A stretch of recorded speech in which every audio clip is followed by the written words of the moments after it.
Hello Chondo, I'm Bingus, and take one good look at me. Do you think, as a kid, I spent a lot of time playing outside, making new friends, participating in sports? Just this one time, it's okay to judge a person by their appearance. See, when I was but a young Bingus, I was already playing a lot of video games. There's a popular belief that you don't really retain memories before you're like 3 years old. So in my mind, I've played video games my whole life. Pajama Sam, Super Mario All-Stars, Rugrats in Paris, the movie, the game, they all play a part in some of my earliest memories, so they still hold a very special place in my heart today. Of course, back then, I hardly knew what I was doing and didn't really know how to play them, but I did know one thing. They made me happy.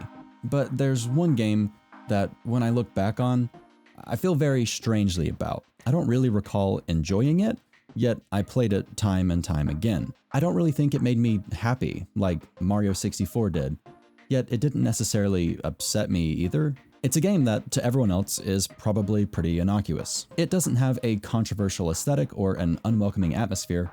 Honestly, it's the complete opposite. But even then, I just never knew how to feel about it. And when I try to decipher what that feeling was, I just can't. It is way too far back in my head. So please allow me to spiral into a deep reflection on memory as a whole that some might refer to as a crisis, as I try to explain how I feel about Yoshi's story.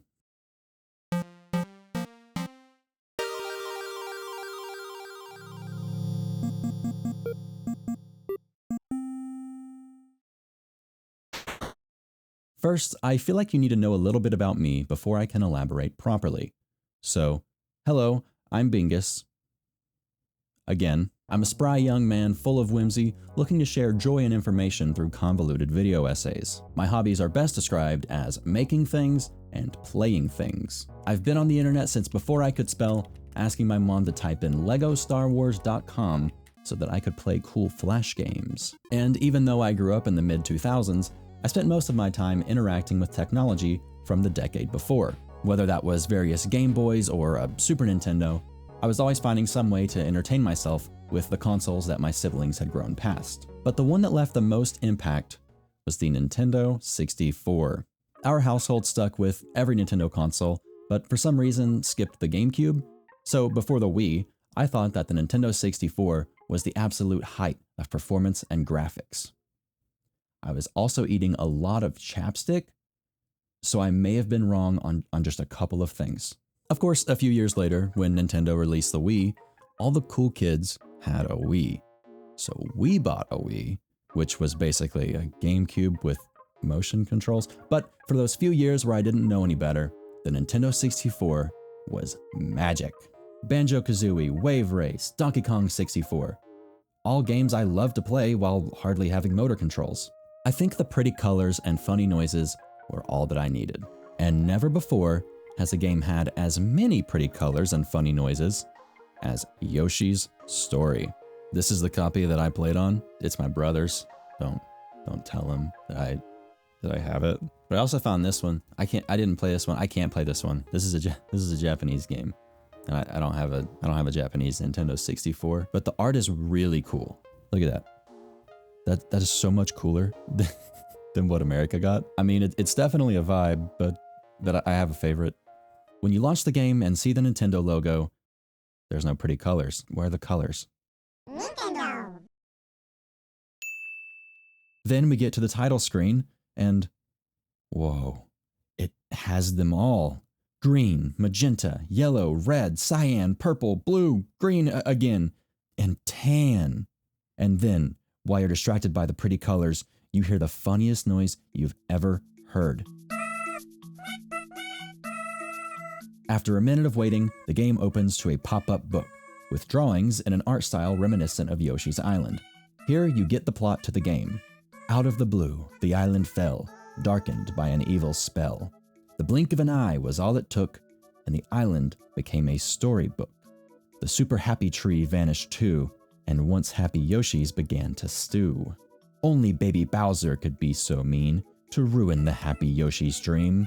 The island had paid an awful cost, for the super happy tree was lost. And to make a 3-minute long story a little shorter, some Yoshi eggs were spared from the loss of happiness and made it their mission to save the super happy tree.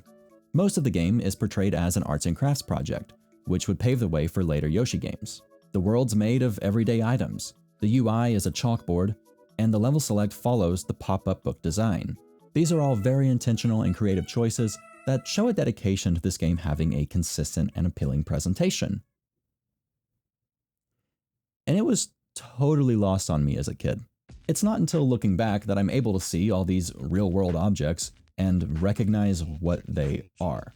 Maybe it's because I was playing on a lower resolution CRT screen, or maybe I just wasn't the most perceptive. But it wasn't until I acknowledged all of these details that I started to ask myself a kind of dumb question.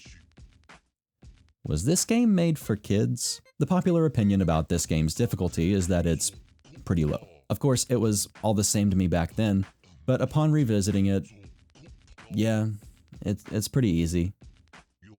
Mostly. And for some reason, that really changes the way that I think about this game. Since most of the games I was playing back then were my older siblings, they were all meant for players a little bit older than me, which basically meant that I just ran around in them not knowing what to do. But that included Yoshi's story. So knowing now that the game was kind of made for me and my demographic, it's just a little interesting. And it led me to yet another late revelation. This game is essentially a playable lullaby. And I don't think that comparison is too hard to see. You're being told a story that's visually portrayed through toys and cardboard, like it was crafted for you by the person telling the story. There's clear good and evil, and a simple journey for our heroes to embark on. Now, I'm being specific with my verbiage here, because everything I've described so far is much more in line with a bedtime story as a lullaby is just a song. The goal is the same, to put kids to sleep, but the medium is different. So while the story of Yoshi's story is a bedtime story, I think the presentation, specifically the audio, is much more important as a lullaby. Most of the tracks in the game focus on the same series of notes. Dun dun dun dun dun dun dun dun dun dun, which falls in line with most other lullabies, like Twinkle Twinkle Little Star, dun dun dun dun dun dun dun dun dun dun dun dun dun dun, or Mary Had a Little Lamb, dun dun dun dun dun dun. That's Twinkle Twinkle Little Star again. Dun dun dun dun dun dun dun dun dun dun dun dun dun. You probably already knew those. I probably didn't need to remind you of them, but they're all very repetitive melodies that focus on the same few notes, which can be said for most of this game's soundtrack, or at least like 90% of the soundtrack. If a kid is playing this game and they don't know how to read yet, and they don't have somebody else there to read it for them, the presentation is going to be much more important than the story. They are much more apt to focus on the pretty colors and the funny noises, especially if they can't even control the game that well. All of that to say that the game has a very sleepy vibe. It's peaceful and comforting, which I think was exactly the goal. But I feel like that makes remembering the game or your experiences playing it a little difficult. At least it did for me. To drop another piece of binguschondo lore, my memory is not that great. I have incredible memory about certain things, but most other things, pretty terrible. And with what I typically remember and forget, I feel like I should have forgotten this game a long time ago. But I haven't. But I also wouldn't say I remember it. It's in this weird gray area in my mind where I feel like I'm crafting false narratives around it, and at this point I don't know what's real and what I've made up in an effort to remember. And you may think that sounds pretty standard for how our minds handle memories, especially some from that long ago, but I think there's more to it. I feel like I should describe what this game was to me before I considered writing a video about it, before I had watched any footage or played it myself. The spot Yoshi's story took up in my head was a dark one. I mean, literally, like visually dark. When I imagined myself sitting in that spot, playing it all those years ago, it kind of just happens in a void. I can think about the exact place I played it, the room, the TV, where the console was, but when I think about the game, everything outside of it just goes dark. Maybe that just means I was immersed in it, closing out the rest of the world because I was just so invested in this game. I don't think that was it. Truthfully, I've been much more immersed in other games, and when I think back to playing them, I don't get that weird tunnel vision effect. So I thought about it some more. I think I remember the game itself being a lot darker. Like the storybook in the level select and title screen were smaller, letting the dark background take up more of the space on the screen. Obviously, this is just me misremembering, but I think it's a notable detail. I mentioned that the music tracks of the game kind of make it feel like a lullaby, but I think, at least for me, it had another unintentional effect. The tracks being so simple and almost predictable helped me become familiar with them as a kid, but I also remember them being a lot more empty, as if there was much more silence between each note. Actually, going back and listening to them, I see that there's some, but not nearly as much as I had remembered. So when I remember the game being very exaggerated in its presentation in both audio and visuals, in very distinct ways, I was led to a new conclusion. It's not surprising that I misremembered the game, but the way in which I did it was pretty odd. I've spent so much time remembering Yoshi's story without actually playing it. I haven't had anything new to think about. I'm just running off of stuff from 15 years ago. So I did a little bit of scientific research, which for me means Googling very simple questions to see if there were studies already done about memory and exaggeration. And sure enough, there were. So let me try to summarize what I found in a very unscientific way. Memory is a reconstructive process. Each time you remember the same event, you're incorporating small aspects that you may have misremembered last time, which can start out as small mistakes, but after a while can grow into large fabrications. This can happen for a number of reasons, like driving home the impact of certain events. Say if you performed well on a test or avoided misfortune, that could turn into performing perfect on a test or avoiding disaster. Another reason this exaggeration can happen is just as an unavoidable consequence of time. But sometimes it can spawn from a desire to reconstruct someone's past altogether. Now, if this exaggeration is happening in my mind, I'm inclined to find out why. Am I increasing the severity of an event? I don't think so, but let's go ahead and try. Hey everyone, guess who just misremembered a small aspect of a video game from 1997? Are you guys clapping? Am I cool? You like me? It also could have just happened with time. But for some reason, I don't think so. Like, I'm pretty certain about the things that have happened. But it's a possibility, and it's definitely preferable to reconstructing my past altogether. I guess it's not out of the question, because my brain is bad and does not retain information very well, but I'm pretty sure that Yoshi's story is an exception to the rule. Now, I could dig really deep into this, but I'll never have a definitive answer, so I'll leave it up in the air. Maybe it's one of those reasons, maybe it's another. Again, I don't know much about this stuff. Maybe it's the creepy game over sequence and the dwindling of the Yoshi population each time you lose a life. That stuck with me. Didn't like that. But I was remembering this game in the dark. There was dark space around the screen, confirming it was still taking place in a tangible space, but it's just interesting enough for me to want to look into it further. So I did. For a while. After a lot of searching within my brain, I think I remembered something. I think in that moment all those years ago, I had a weird realization. Sitting there in the floor, looking up at a wall-mounted TV held up by only hopes and dreams, I think I realized that I was going to remember this for a very long time. This is something that I'm really hoping other people can relate to, because I really don't want to be alone on it. Every now and then, I'll just be doing whatever.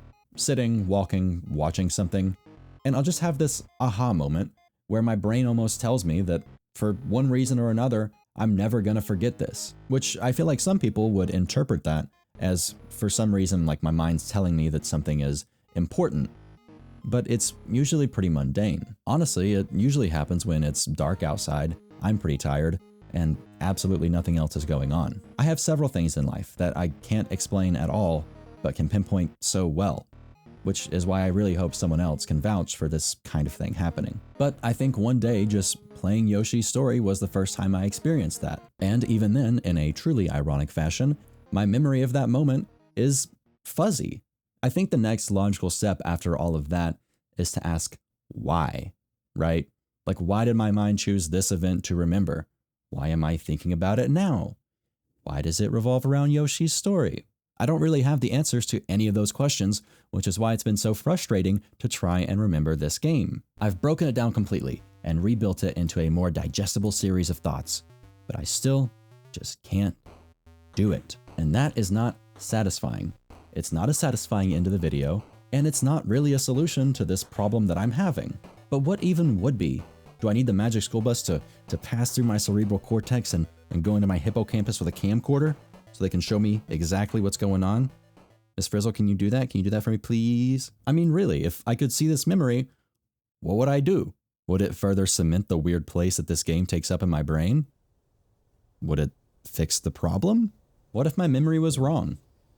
What if it happened in a different room, with a different TV, or with a different game? I feel like I'm trying to remember a dream, where I have to think about it just a little bit to keep it in my head, but if I think about it too much, I'll warp it into something else entirely. The possibility that I'm wrong is pretty upsetting.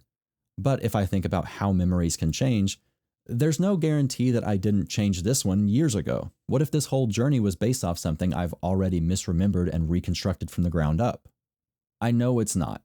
I'm very confident in what happened, but the possibility is always there. And that's weird. Yoshi's Story is a game that I should have traditional nostalgia about, just like every other N64 game I played, just like every other PC-ROM game I played, even later ones on the Wii and the 3DS. But I don't. Nostalgia is a very interesting subject for me. The simple act of remembering can change the way that a person handles a situation drastically. Fans of any media that's existed for more than a few years will always feel a connection to the property as they remember it, even after it grows and changes. This can lead to a lot of cool things, new sub-communities, fan projects, and just the general act of enjoying memories.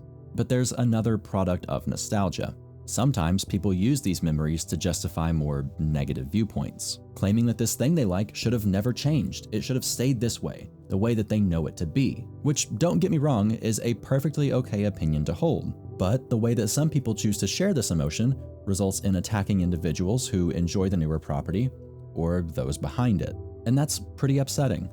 Everyone is entitled to their own opinions when it comes to enjoying this kind of stuff, newer fans and older fans. There's so many fandoms where this kind of split happens. And I know it's not always a one-way street. Sometimes newer fans are nasty towards older fans. But the kind of anger that nostalgia can bring out is undeniable, and it often trumps the shared enjoyment that a group of people could have over something, closing them off from creating new memories. So I think about how I feel about Yoshi's Story. Looking into the memories that I have of it, I get scared that I could lose them, which doesn't just mean forgetting about the game. No, I played that game and others like it with my family. I relied on them for help with certain sections. It was their console, their game, their controller. And it falls on them and me to remember it. There's no universal book of everything that has ever happened. History is stored in each and every one of us, and it is precisely and solely what we make of it. We can choose to share it or keep it to ourselves. We can choose to turn memories into history. And we do a lot of it unintentionally. Everything that happens to us, good or bad, shapes us as people. So even if something is just a memory to you or me, we walk around as the results of it. Then how you act in turn affects other people. Memories become intrinsically paired to our growth. For me, something as fundamental as a game I played when I was younger will forever be a part of me. For anyone, everything that they can recall will forever be a part of them. A game, a movie, a book, a person, a miracle, or a tragedy, they'll forever be a part of you. And I think nostalgia spawns a certain fear.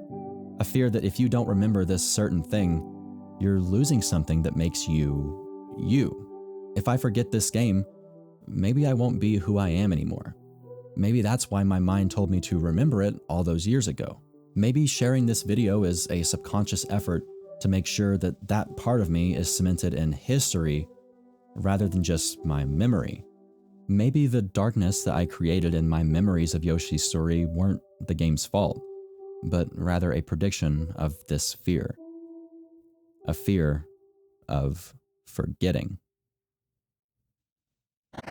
What a weird place to arrive at because of a cute game from 27 years ago. I hesitated making this video for a while because I thought it got weird tonally, and also just nostalgia, especially nostalgia over Nintendo games, is a very heavily discussed topic online. And I don't really like doing things that other people have talked about a lot, but I felt like this was important, so I did it anyway. Also, this wasn't really a video about Yoshi's story, so if you came for that, sorry. This was definitely more so about the connections we have with memories and how nostalgia comes from that. And then what comes from nostalgia. For me, it's a fear that I could forget these moments in time, losing a part of myself along the way, which definitely isn't a unique conclusion. I'm sure many other people have figured out their relationships with their memory far before I have, and in much better ways. They probably didn't need to make a video about Yoshi's story to do it. So they got one up on me there. But I do think highlighting this journey was important for me and might give some people something to relate to. And if absolutely nothing I said applies to you or your life, I hope you still found some kind of enjoyment out of my deep dive into a 27-year-old game that led to a personal revelation that will forever change the way I see memories, the world, and life itself. If you liked this video, please consider liking the video. And if you especially liked it, you could also maybe subscribe. All the cool kids are doing it, and everyone's gonna know if you don't. And we're all gonna talk about it, and we're gonna judge you, you phony. Are you kidding me? Either way, thank you so much for watching.